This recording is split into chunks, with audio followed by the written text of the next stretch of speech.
حرب وبحر لاقينا والسماء تحت الأرض والعدو حاير فينا النبينا واليهود بتعرفنا جينا جوا النفق وبالجبل ساحل الأقصى لاقينا انت البطل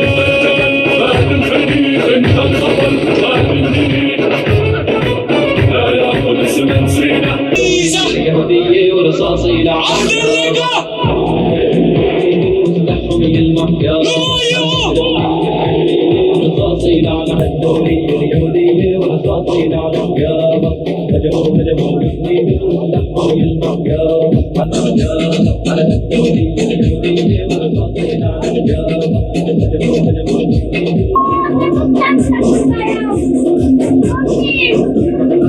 Bismillahirrahmanirrahim.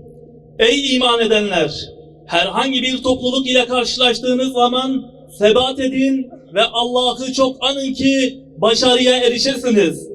Allah ve Resulüne itaat edin. Birbirinizle çekişmeyin. Sonra korkuya kapılırsınız da kuvvetiniz gider. Bir de sabredin. Çünkü Allah sabredenlerle beraberdir. Rahmet ve mağfiret ikliminin ilk cumasında bu mübarek ayın tüm İslam alemi için bilhassa Gazze'li Filistinli kardeşlerimiz için hayırlara, kurtuluşa ve zafere vesile olması dileğiyle hepinizi Allah'ın selamıyla selamlıyorum. Hiçbir kutsal ve sınır tanımayan Siyonist vahşet, Ramazan ayına girdiğimiz şu günlerde de tüm hızıyla devam etmektedir. Buna mukabil abluka, katliam ve soykırıma maruz kalan Gazze'li kardeşlerimiz de sahur ve iftarlarında bir lokma ekmek, bir yudum suya muhtaç olmalarına rağmen izzetli duruş ve direnişlerine devam etmektedirler. Cami yıkıntılarında durdukları kıyamla bize sabır, direniş dersi veren bu şerefli topluluğa selam olsun.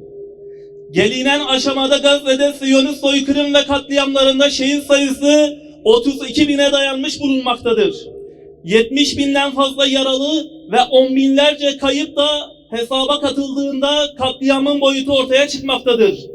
Bu katliamlarla yetinmeyen terör şebekesi tüm dünyaya meydan okuyarak Gazze'yi abluka kıskacına alıp en temel ihtiyaç malzemelerinin, suyun ve gıdanın erişimini engelleyerek açlık ve kıtlıkla soykırım ve katliamlarına katmerli hale getirmektedir.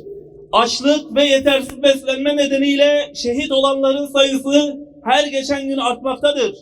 Kıtlık nedeniyle toplu ölümlerin meydana gelmesi de uzak bir ihtimal değildir. Zaten Siyonistlerin istediği de budur. Ne hazindir ki tüm dünya katliam, abluka ve kıtlıkla işlenen bu soykırımı seyretmektedir. 5 ayı aşkın bir süredir devam eden katliam sürecinde dışarıdan Gazze'ye henüz ciddi bir giriş sağlanamamıştır. Refah sınır kapısında bekletilen yardım tırlarının geçişine izin verilmemektedir.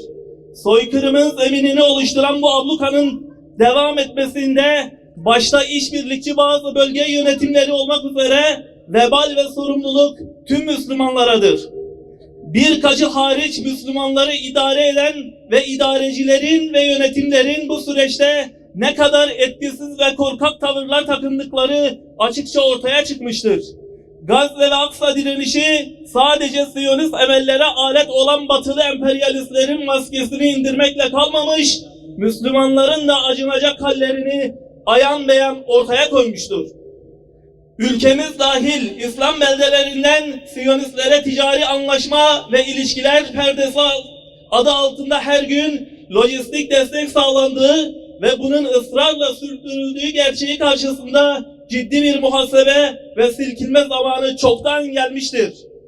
Refah sınır kapısının açılması, Gazze'ye deniz yoluyla yardım koridorunun oluşturulması gerekirken, soykırım ortağı Amerika'nın ve diğer bazı ülkelerin havadan paraşütle yardım kolileri atmaları hem izzetli Gazze'li kardeşlerimiz için onur kırıcı hem de oyalama yoluyla soykırım politikaları için Siyonistlere zaman kazandırmaktadır.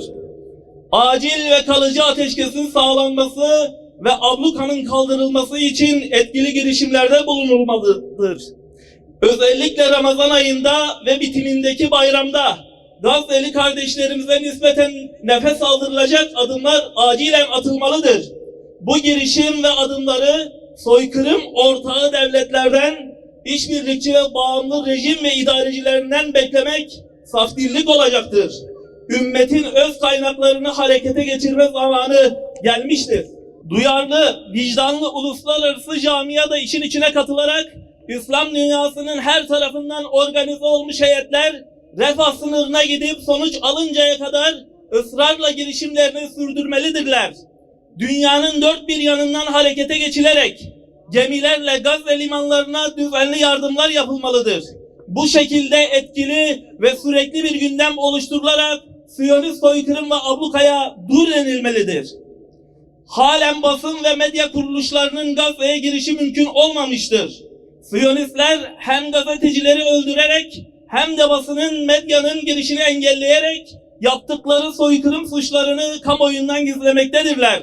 Yapılan katliam ve soykırımların tüm boyutlarıyla ortaya konması için tarafsız ve ilkeli basın kuruluşları harekete geçirilerek Gazze'ye güvenli girişleri sağlanmalıdır. Bu noktada ulusal ve uluslararası imkanlar harekete geçirilmelidir. Uluslararası Adalet Divanı'na yapılacak yeni başvurularla ve devam eden dava sürecine etkili katılım yoluyla soruşturma komisyonlarının oluşturulması sağlanarak Gazze'deki soykırım ve insanlık suçlarının delilleri toplanmalıdır. Bu vesileyle tekrar hükümete, yetkililere açık çağrıda bulunuyoruz. Yakıt, gıda, demir çelik ve sair ürünlerin ülkemizden gönderilerek Siyonistlere lojistik destek sağlanmalarına bir an önce son verilmelidir. Aksi halde Gazze'de, Filistin'de işlenen suçlara ortak olunması söz konusu olacaktır.